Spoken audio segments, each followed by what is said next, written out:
নমস্কার, আমি আচার্য জগন্নাথ শাস্ত্রী। আবার আপনাদের কাছে ফিরে এলাম নিত্য নৈমিত্তিক কিছু গল্পের ভান্ডার নিয়ে। আপনারা কিন্তু অবশ্যই শুনুন, আনন্দ পান, সঙ্গে আপনারা খুব ভালো থাকুন। আর এত অল্প সময়ের মধ্যে আমাকে এত পরিচিতি দিয়েছেন, এত ভালোবাসা দিয়েছেন, আপনাদের এত ভালো লাগছে জেনে আমি সত্যি খুব আনন্দিত। খুব খুশি থাকুন, আপনারা ভালো থাকুন। এত গরম, এত অস্বস্তিকর পরিবেশ, আপনারা সবাই খুব ভালো থাকুন, খুব আনন্দে থাকুন, খুব খুশিতে থাকুন। প্রত্যেকটা মুহূর্তে ভগবান মধুময়ের ভাব, ভালোবাসা, আনন্দ নিয়ে আপনারা খুব আনন্দে থাকুন, খুব ভালো থাকুন। জয় মা আনন্দময়ী। তো আজকের আমি আর একটা গল্প শোনাচ্ছি। আপনাদের যদি ভালো লাগে আপনারা কিন্তু অবশ্যই লিখে জানাবেন। আপনাদের যদি ভালো লাগে নিত্য নৈমিত্তিক নতুন নতুন গল্প নিয়ে আপনাদের কাছে আবার ফিরে আসবো। কেমন লাগলো জানাবেন।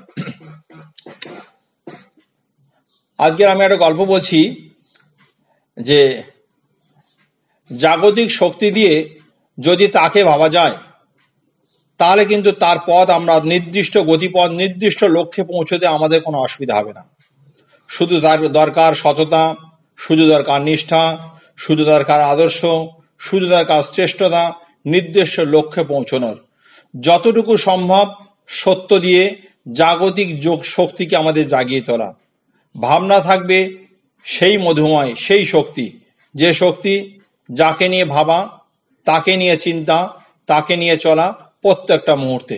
চলুন আমরা একটা ভালো গল্প শুনি। একদিন এক কানা, সে কিন্তু খুব কষ্টের মধ্যে জীবন যাপন করছে। তার জীবনের এত কষ্ট, পৃথিবীর আলো নেই, সে জানে না পৃথিবী কেমন দেখতে।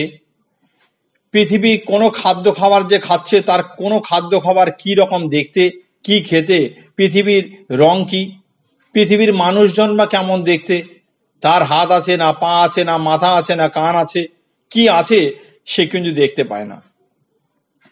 ভগবানের অসীম করুণায় ভগবান আমাদের প্রত্যেকটা জীব জাগতিক শক্তি দিয়ে উনি প্রত্যেককেই কিছু না কিছু খাবার এবং কিছু না কিছু গিফট দিয়ে পাঠিয়েছেন, কাউকে কিন্তু শূন্য হাতে পাঠায়নি। সেই গিফট আমাদের সেইভাবে নিয়ে যদি আমরা সন্তুষ্ট থাকি, আর নির্দিষ্ট লক্ষ্যে পৌঁছানোর যে ভাবনা, এটা যদি আমাদের থাকে, আমরা নির্দিষ্ট লক্ষ্যে অবশ্যই পৌঁছবো। শুধু সততা দরকার, নিষ্ঠা দরকার, ভালো একজন মানুষ হওয়া দরকার। তো এই কানা মানুষটা কিন্তু ভীষণ ভালো। তো একদিন চলতে চলতে তার জীবনে সে কিন্তু পৃথিবীর সমস্ত জিনিসপত্র না দেখতে পাওয়ার একটা কিন্তু তার মধ্যে খুব তাড়া করে বেড়াচ্ছে, যে আমি পৃথিবী কোনো কিছু দেখতে পাচ্ছি না। যদি কোনো একটা ভালো বন্ধু পেতাম, তাকে জিজ্ঞাসা করতে পারতাম কমসে কম যে পৃথিবীটাকে দেখতে কেমন, তা সে যদি আমাকে ব্যাখ্যা করে কিছু বুঝিয়ে দিত, আমি খুব আনন্দ পেতাম। এই চিন্তা করতে করতে ভগবান তাকে একটা বন্ধু পাঠালো। সে বন্ধুটা কিন্তু কুঁজো। তবে কুঁজোও কিন্তু সে নানান রকম ভাবে, তার ভাগ্যটা এত খারাপ, সে কিন্তু ভালো করে চলতে পারে না, সে এত কুঁজো ভাবে চলে।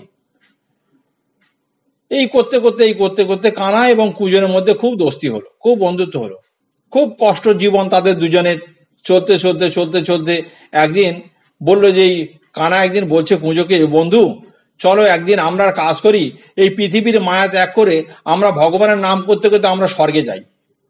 স্বর্গে গিয়ে কমসে কম তো ভালো করে ভগবানের নিশ্চিন্তে নাম করতে পারবো, একটা জায়গায় বসে তো ভগবানকে দেখতে পাবো, একটা করে ভগবানের নাম গান করে তো ভগবানের চিন্তা আমাদের নিয়ে গায়ে মাখিয়ে নিয়ে ঘুরতে পারবো।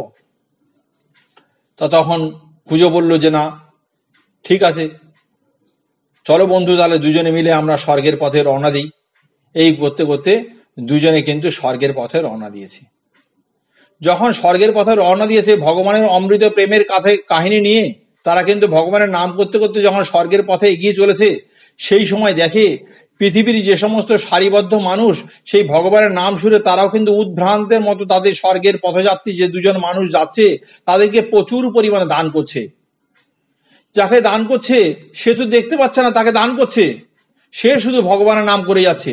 আর কুঁজো যে, সে মনে করছে, আরে এ তো মানুষ, এ তো আমি যে যাচ্ছি স্বর্গে, এ তো প্রচুর ধন ঐশ্বর্য দিচ্ছে, প্রচুর। এই যে স্বর্গে যাওয়ার পথে কানাকে এত দিচ্ছে, আর কানার মুখটা একদম প্রেমে মাখানো, ভগবান প্রেম তার মুখে মাখিয়ে দিয়েছে, কিন্তু শুধু চোখেই দেখতে পায় না, তার মুখে সবসময় ভগবানের নাম চলেছে। সে স্বর্গে প্রেমে আহরণ করে পদব্রজে চলতে কুঁজো সে শুধু টাকা পয়সা ধন দুলভ সে শুধু কুড়িয়ে যাচ্ছে, আর কানা ভগবান নাম করে চলেছে। প্রচুর ঐশ্বর্য হয়েছে তার কাছে, কুঁজোর কাছে, এবং স্বর্গ কানা এবং কুঁজো স্বর্গের দ্বারে এসে পৌঁছেছে।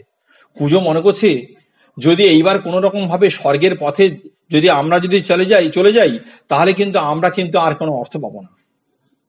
তাহলে কি করা যায়? একটা কাজ করি, এই কানাকে কিন্তু এখন স্বর্গের পথ দেখানো যাবে না। এই স্বর্গের উল্টো দিকে প্রকাণ্ড প্রকাণ্ড মস্ত মস্ত বড় বড় বাড়ি রয়েছে, এখানে যদি একবার যদি কানাকে যদি ঘুরিয়ে দেওয়া যায় আর ওখানে যদি ভগবানের নাম আওয়াজ শুরু করে, আবার প্রচুর অর্থ পাবো। এই বলে কানাকে বললো যে স্বর্গের পথটা ওদিকে নয়, স্বর্গের পথটা এদিকে। কিন্তু যেদিকে স্বর্গের পথ দেখালো সেদিকে কিন্তু প্রচুর বড় বড় মানুষের বাস। এই করতে করতে সে কিন্তু স্বর্গের বিপরীত পথে যখন কানা নাম করে, কানা জানছে যে এটাই কিন্তু স্বর্গের পথ, আর কুঁজো বলছে ওকে বিপরীত দিকে না নিয়ে গেলে আমার অর্থ উপার্জন হবে না। এই বলে যাচ্ছে দুজনে।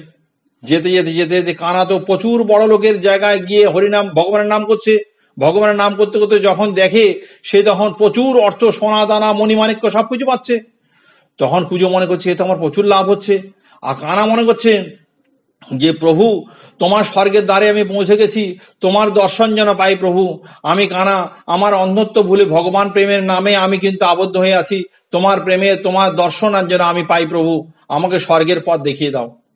কিন্তু যেখানে তার বিপরীত দিকে স্বর্গের বিপরীতে যেখানে রাস্তা আছে, সেই রাস্তাতে যখন কানা যখন অন্ধ যখন সে তখন তার ভগবান প্রেমের নাম যখন করে বেড়াচ্ছে, পাশে কিন্তু একটা রয়েছে প্রকাণ্ড খাল একটা। সেই প্রকাণ্ড খাল, এবং সে খালটা কিন্তু খুব হিংস্র খাল। সেই খালের মধ্যে প্রচুর খরস্রোত, সেই খালের মধ্যে রয়েছে প্রকাণ্ড প্রকাণ্ড কুমির, সেই খালের মধ্যে রয়েছে প্রকাণ্ড প্রকাণ্ড তিমি।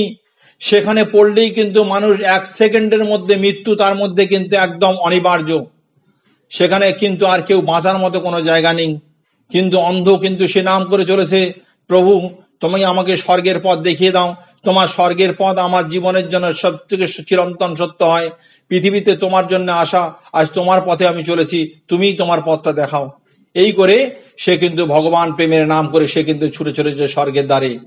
এমন সময় অজান্ত পৃথিবীতে সে যখন এগিয়ে চলেছে স্বর্গের দ্বার দিয়ে, সেই হিংস্র খালের উপরে একটা সেতু বন্ধন হয়ে গেল, একটা সেতু চলে এলো।